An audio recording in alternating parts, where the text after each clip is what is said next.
Todos alguna vez hemos mirado para atrás en la vida y nos hemos preguntado qué habría pasado si hubiera seguido ese camino en mi vida, si hubiera hecho ese viaje o no, qué habría pasado si no me hubiera enfermado o si hubiera tomado tal o cual decisión. Incluso hay cosas en nuestra vida que en algún momento nos parecieron desastrosas, pero con el tiempo uno mira hacia atrás y nos hemos dado cuenta que de alguna manera ese desastre Dios permitió que surgieran cosas buenas de eso. ¿Te ha pasado alguna vez algo así? Has mirado hacia atrás y has dicho, wow, eso que pensé que era malo, Dios lo transformó en bueno.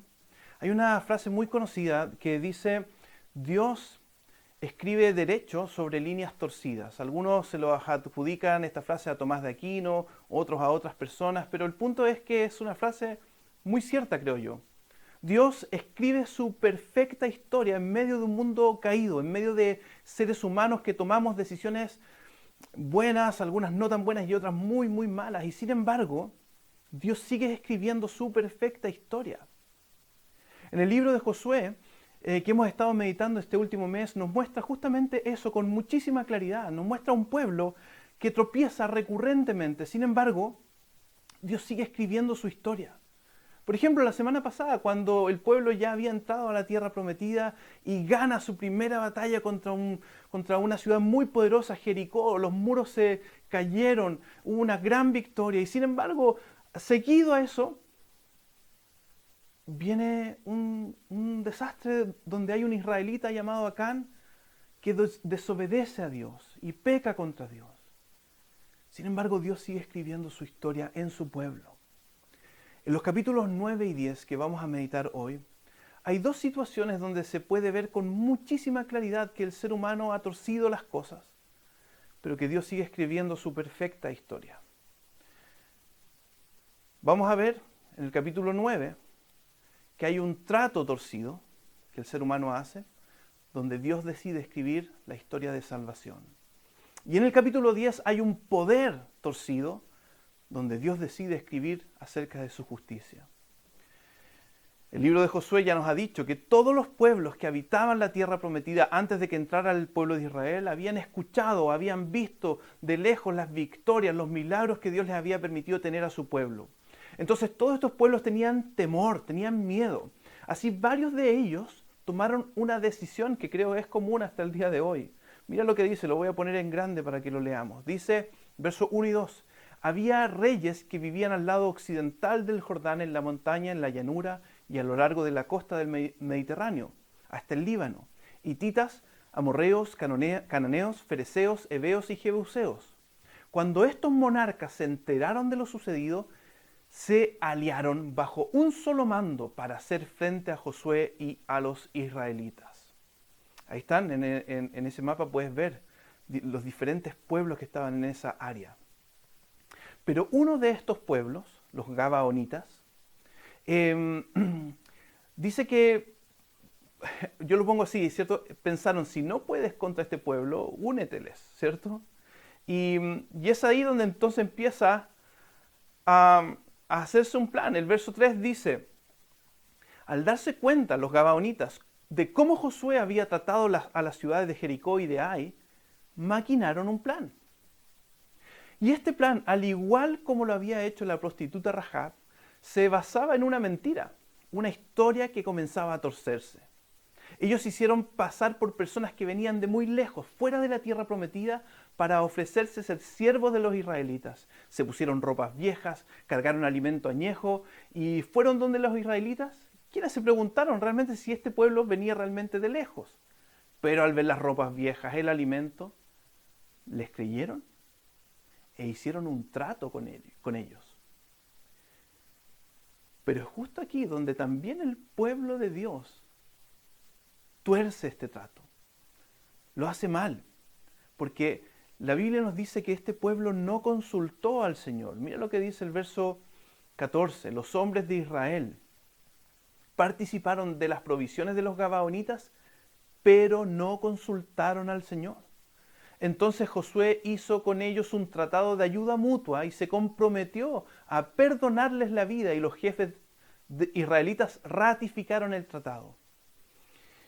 Entonces, por un lado, los gabaonitas estaban acostumbrados a las mentiras y por el lado de los israelitas, el pueblo de Dios, tendían a olvidar, a consultar la guía del Señor. Cuán común es esto en nuestra sociedad, ¿cierto? Se hacen tratados, promesas, sabiendo que no se cumplirán. Para muchas personas la mentira hoy es pan de cada día, es parte de sus vidas. Y tristemente, también es común hasta el día de hoy dentro de las iglesias hacer planes sin consultar al Señor, sin orar, sin buscar la sabiduría en la palabra de Dios, sin buscar consejo en otros creyentes. En el fondo, cuando tomamos decisiones de esa manera, estamos diciendo, mira Dios, yo dirijo mi vida, no te necesito. El verso 16 nos dice que no duró mucho esa mentira, que fueron necesarios solo 3 días para que se dieran cuenta que los gabaonitas no era un pueblo que venía de lejos, sino que eran sus vecinos que vivían ahí al ladito, en la tierra prometida.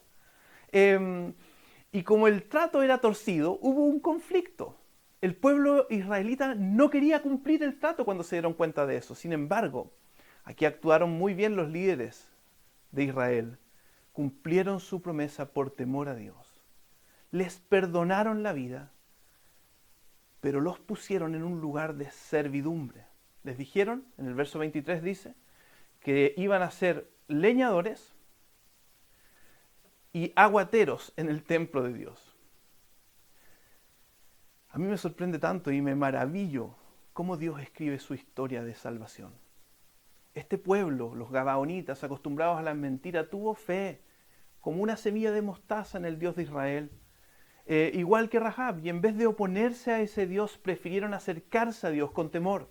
Y Dios, a pesar de la falta de sabiduría de su pueblo, decidió perdonarlos, darles un lugar en su pueblo, y terminaron haciendo algo muy, muy lindo los gabaonitas, llevando la leña para que el fuego que estaba en el templo no se apagara, para que la adoración a Dios no parara, al Dios de Israel. Y terminaron llevando el agua para los rituales de purificación. Es que Dios escribe derecho sobre líneas torcidas. En este caso, sobre un tratado torcido, Dios escribió acerca de su salvación. ¿Cuántas veces he visto a personas que se acercan al Señor sin entender mucho, incluso con motivaciones torcidas? Y sin embargo, Dios en su misericordia termina dándoles salvación, dándoles entendimiento, fe, y se terminan escribiendo la historia de Dios en la vida de muchas de nosotros.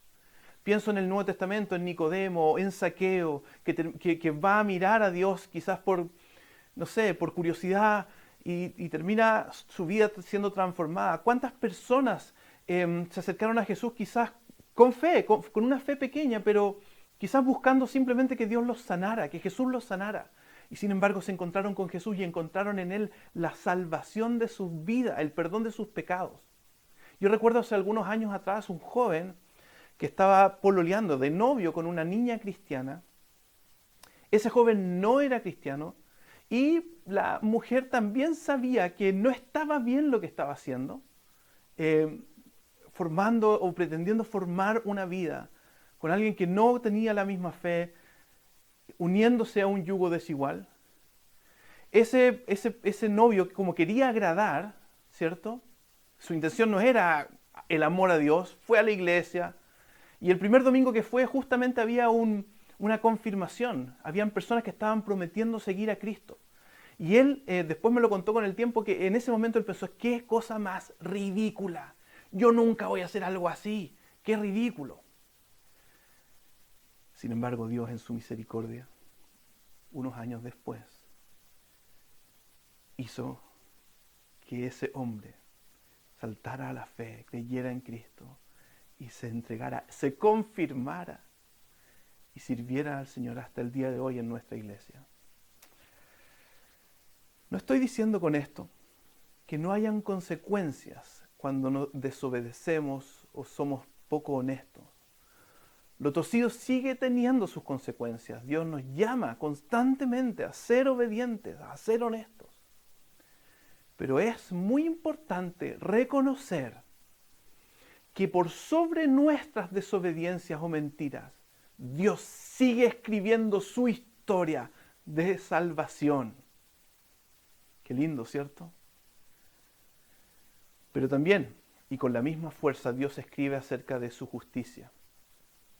El capítulo 10 nos dice que se unieron 5 reyes, pero estos se unieron no para rendirse frente al Dios de Israel, sino para hacerle frente, y en especial para atacar a los gabaonitas que se habían unido al pueblo de Dios. Y entonces aquí se empieza a torcer el poder. Porque a diferencia de los gabaonitas, ellos no fueron temerosos de Dios, ellos habían escuchado de Dios, habían escuchado del poder de Dios cuando Dios abrió el mar para liberar al pueblo de Israel de la esclavitud en Egipto, cuando Dios había abierto el Jordán, cómo Dios derribó los muros de Jericó. Sin embargo, ellos no consideraron a Dios, sino que pensaron que su poder podía hacerle frente a Dios y a su pueblo. Y esto es torcer la realidad. Mira lo que dice el Salmo 2, versos 1 al 6. ¿Por qué se sublevan las naciones?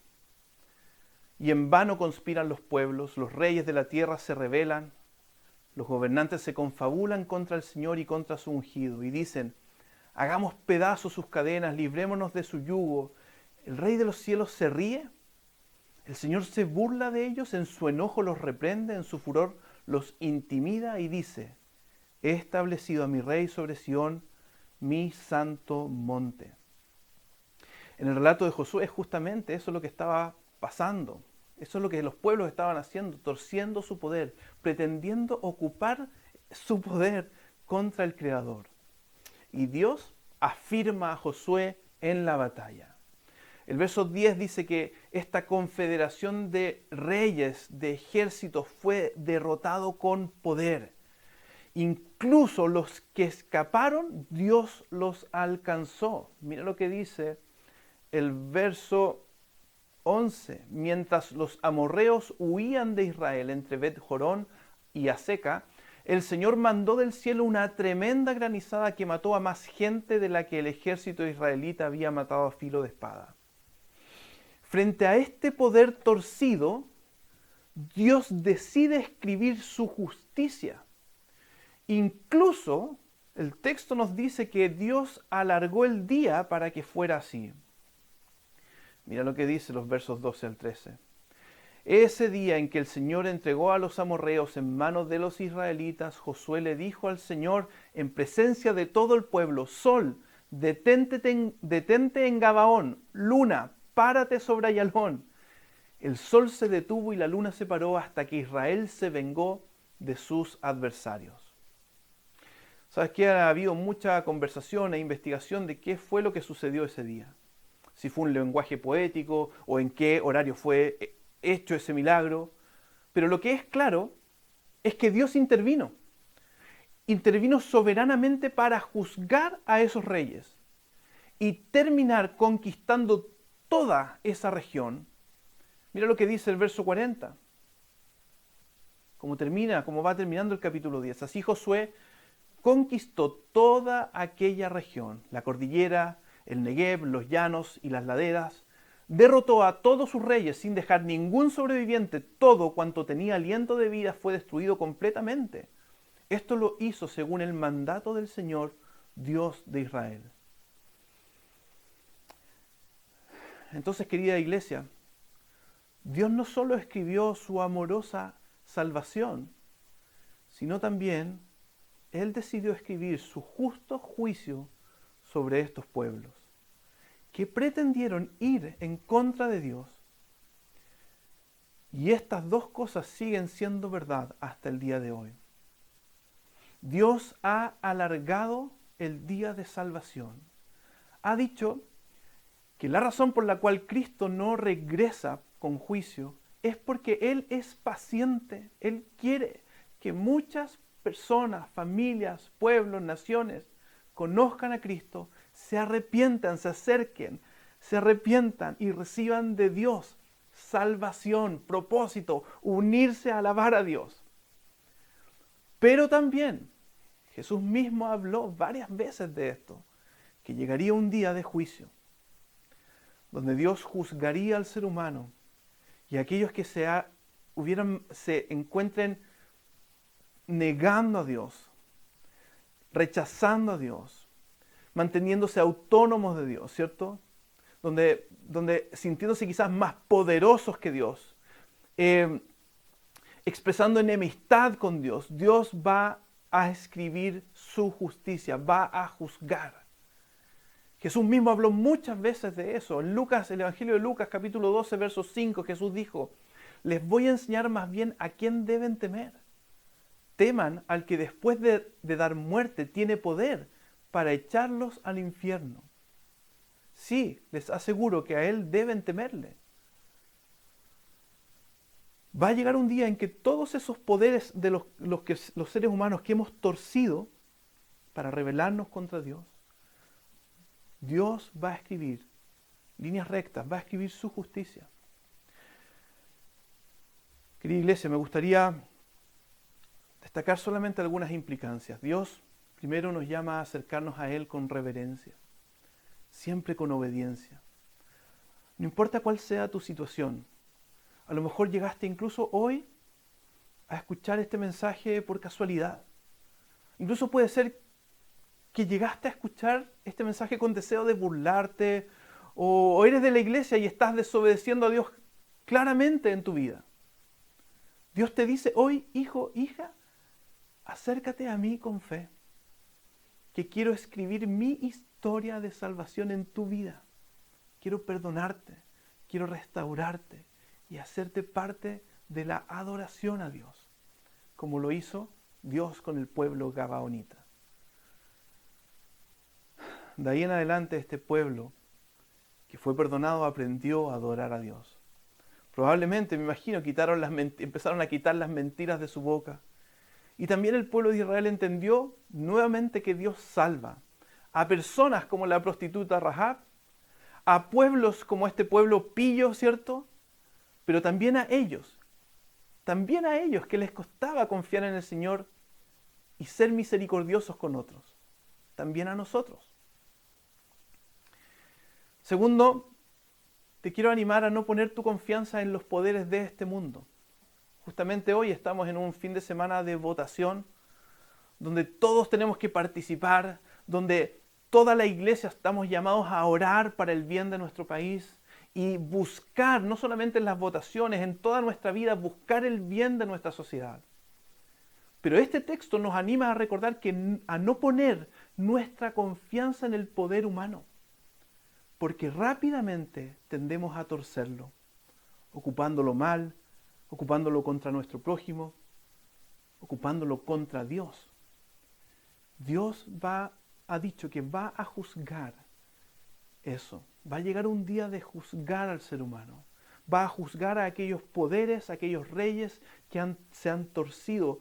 Han torcido la reverencia a Dios, han torcido el poder para dañar al prójimo. Dios va a juzgar eso. Han torcido el poder rebelándose contra Dios. Dios va a juzgar eso. Por eso no pongas tu confianza en esos poderes. Pon tu confianza en el Dios que escribe derecho sobre líneas torcidas. Oremos. Gracias, Señor, por tu palabra hoy. Gracias porque tú eres soberano. Seguir escribiendo tu historia de amor y salvación, pero también tu historia de justicia. Tú eres un Dios santo, santo, santo, ante el cual queremos presentarnos con reverencia, con humildad, con arrepentimiento. Bendícenos como iglesia hoy. Oramos por nuestro país, Señor. Oramos que muchas personas sean como ese pueblo que, con todos sus defectos, simplemente tuvo fe pequeñita y se acercó a ti.